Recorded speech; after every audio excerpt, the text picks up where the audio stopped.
Bonjour à toutes et à tous, aujourd'hui je vous propose une vidéo pour réviser l'ASSR 1. Tout d'abord, qu'est-ce que c'est que l'ASSR 1? L'ASSR 1, c'est l'attestation scolaire de sécurité routière de premier niveau. Elle se déroule en classe de 5e et elle sera suivie par le passage de l'ASSR 2 en classe de 3e. On rentre tout de suite dans le vif du sujet avec la circulation, tout d'abord à pied. À pied, il faut respecter certaines règles. En premier lieu, je n'écoute pas de musique, notamment avec un casque en marchant dans la rue, puisque ça m'empêche d'entendre les bruits des voitures, etc. Je facilite le passage des personnes âgées, des parents avec des poussettes, des personnes en fauteuil roulant, etc. Attention, si le trottoir est encombré, je suis autorisée à circuler sur la chaussée, mais je dois vite remonter sur le trottoir dès que possible. Enfin, je ne dois pas jouer sur le trottoir avec par exemple un ballon. Et dernière petite précision, en roller, je suis considérée comme un piéton, je roule sur le trottoir et je dois donc respecter ces règles. Quand je suis à vélo, les règles sont différentes. Les cyclistes doivent rouler en file indienne sur la route. Il est également conseillé de porter des vêtements clairs ou un gilet jaune.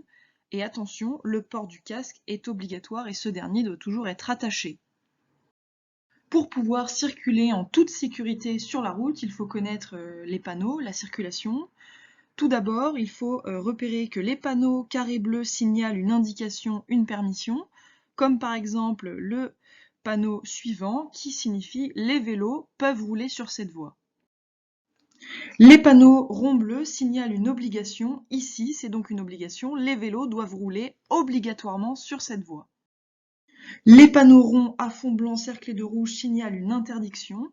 Ici, on comprend donc les vélos n'ont pas le droit de rouler sur cette voie.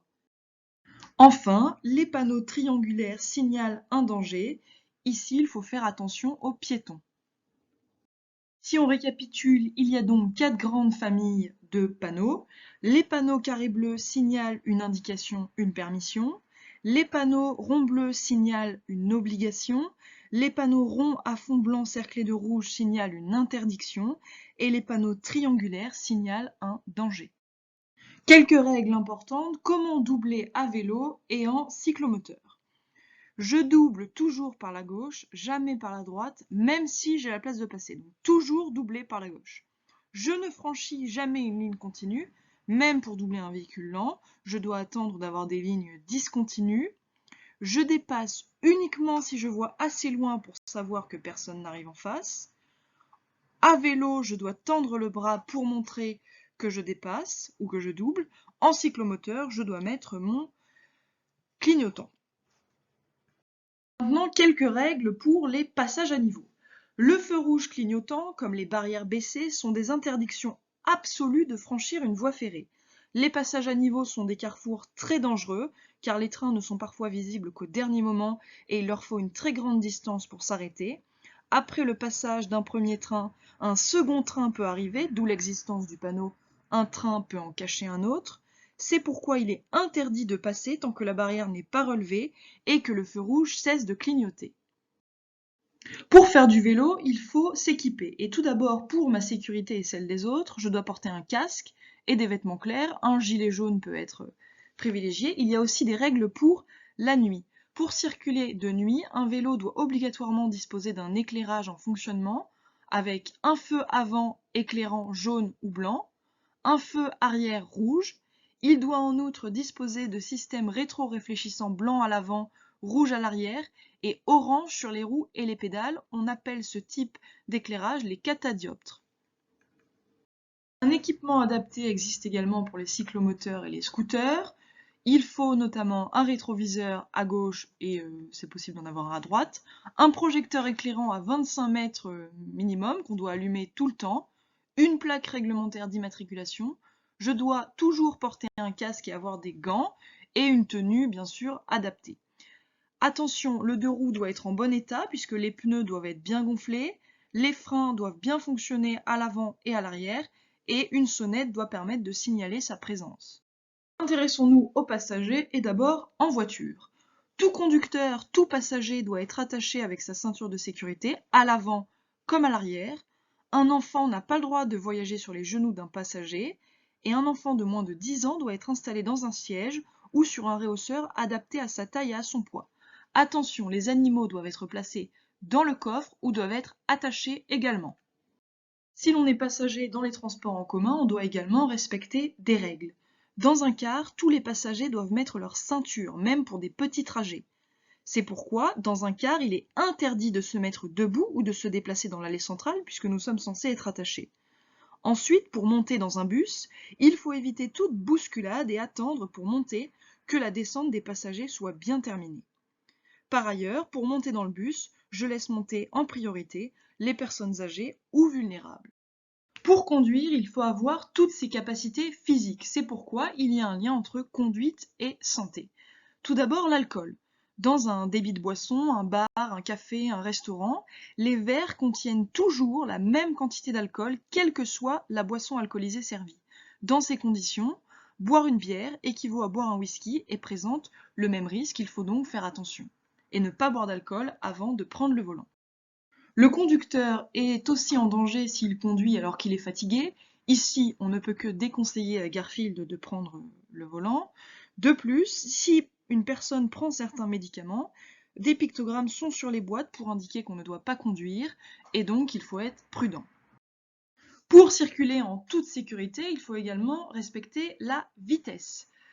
La vitesse d'un cyclomoteur est limitée en agglomération ou hors agglomération à 45 km/h, c'est-à-dire qu'on ne doit jamais dépasser 45 km/h. Mais bien sûr, il faut aussi respecter la vitesse maximale autorisée, qui dépend des panneaux de signalisation.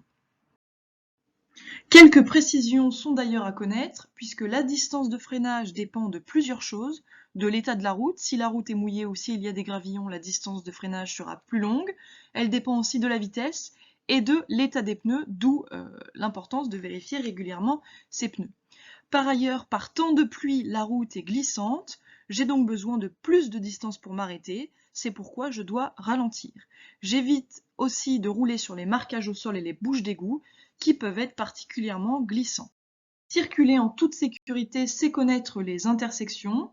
Ces deux panneaux indiquent qu'on roule sur une route prioritaire. Notre panneau doit être connu, le panneau de signalisation de céder le passage qui indique l'obligation pour un conducteur de céder le passage à l'intersection aux usagers de l'autre route sans avoir à marquer obligatoirement l'arrêt. D'autres règles sont à savoir, à une intersection ou un rond-point sauf indication contraire, feu panneau, la règle est de toujours laisser la priorité à droite. Sur certains ronds-points, comme par exemple les sens giratoires, lorsqu'un usager est engagé sur le carrefour, les autres véhicules souhaitant s'y engager doivent lui céder le passage, c'est ce qu'on appelle la priorité. Quand les feux sont en panne, le feu orange va clignoter et il impose de ralentir et d'appliquer les règles usuelles de priorité, notamment celle de priorité à droite. Maintenant que nous savons circuler sur les routes, il est intéressant de voir les règles. Si je commets une infraction, bien sûr, je risque une amende. Si je me mets en danger, les forces de l'ordre peuvent immobiliser mon cyclomoteur. Par ailleurs, je risque une amende si je ne peux pas présenter l'un des 3 papiers réglementaires, le permis AM qui remplace le BSR depuis 2013, le certificat d'immatriculation, l'attestation d'assurance. Si j'ai modifié le pot d'échappement ou débridé le moteur pour aller plus vite, je suis également en infraction.